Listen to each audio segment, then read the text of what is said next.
পল্লব প্রভুর উদ্যোগে আমতলীতে প্রথম উদযাপন হলো নারায়ণ আর তুলসী দেবীর বিবাহ। মানব জন্মে অনেক ভাগ্যের ফলে নারায়ণ আর তুলসী দেবীর বিবাহ দর্শন করা যায়। কেন নারায়ণ তুলসী দেবীকে বিবাহ করেছে আর তুলসী দেবী কেন নারায়ণকে অভিশাপ দিয়েছিল পাথর হয়ে যাওয়ার, আজকে আমি সম্পূর্ণ কাহিনীটা তোমাদের সাথে শেয়ার করব। পৌরাণিক কাহিনী অনুযায়ী জলন্ধর নামে এক শক্তিশালী রাক্ষস ছিল, যাকে পরাজয় করা একদমই অসম্ভব ছিল। কোনো দেবতাদের পক্ষেও তাকে হারানো একদমই সম্ভব ছিল না। তখন বিষ্ণু তার মায়া বলে বৃন্দার কাছে গিয়ে বলে তার স্বামী নাকি মৃত।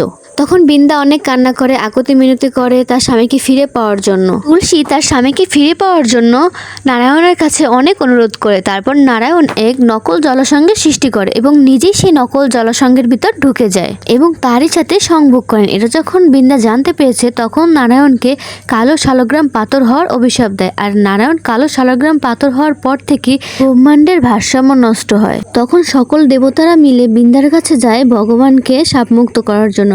তখন বৃন্দা ভগবানকে শাপমুক্ত করে কিন্তু নিজেকে আগুনে ভস্ম করে দেয়, আর সেই আগুনের ছাই থেকেই জন্ম হয়েছে তুলসীর। তখন নারায়ণ বৃন্দার এই প্রতিব্যতা মনোভাব থেকে তুষ্ট হন আর নিজের স্ত্রী করে নেন। সেই কালো শালগ্রাম পাথরকে অভিষেক করানো হচ্ছে। কালো শালগ্রাম পাথরের উপর তুলসী পত্র দেওয়া হলো। যে জায়গায় বসে এই অনুষ্ঠানটা করা হয় সেই জায়গাটা খুবই ছোট, কিন্তু মানুষ হয়েছে অনেক। এত মানুষ হয়েছে সবাই দেখতে চায় যে নারায়ণ আর তুলসী দেবীর বিবাহ, কারণ এর আগে কখনোই এরকম ভাবে দেখা হয় না, নতুন, তাই সবার একটু দেখার আগ্রহ। এই হচ্ছে আমার মা। আমার মাও আজকে হলুদ শাড়ি পরেছে, আমিও হলুদ শাড়ি পরেছি, ম্যাচিং ম্যাচিং।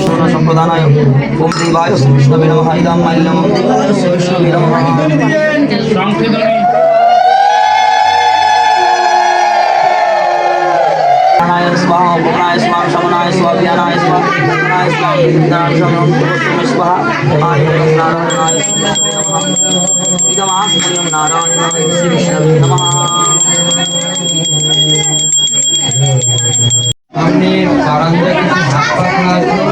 এটা হচ্ছে বউকে বরণ করার সময়।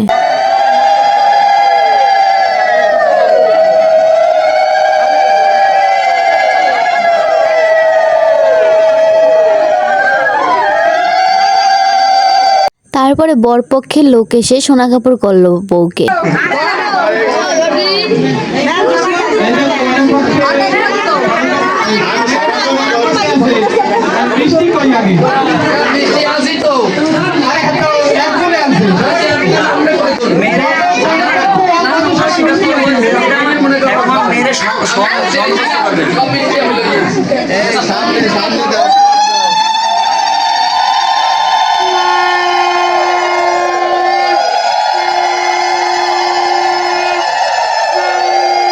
আমি নিজেও জানি না যে আমি কোন পক্ষের, তাই বর পক্ষের লোকের সাথে একটু ভাব জমানোর চেষ্টা করলাম।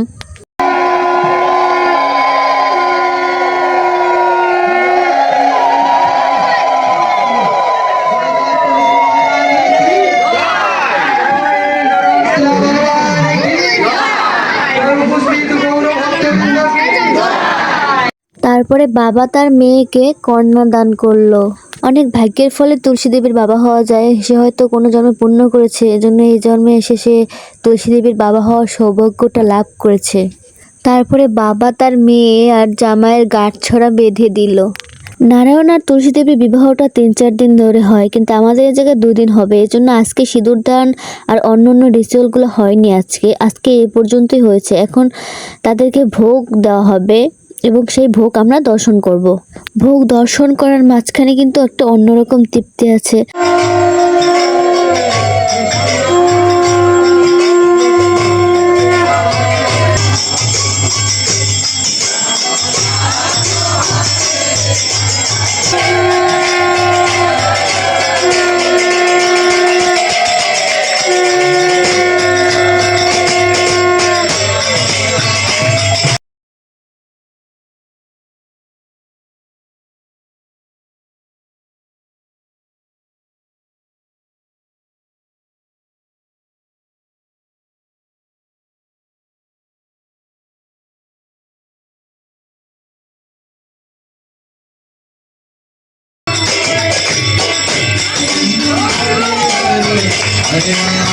Hare Rama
আজকে আর বেশি কিছু দিলাম না, কালকে আপনাদের সাথে অনেক কিছু শেয়ার করার আছে।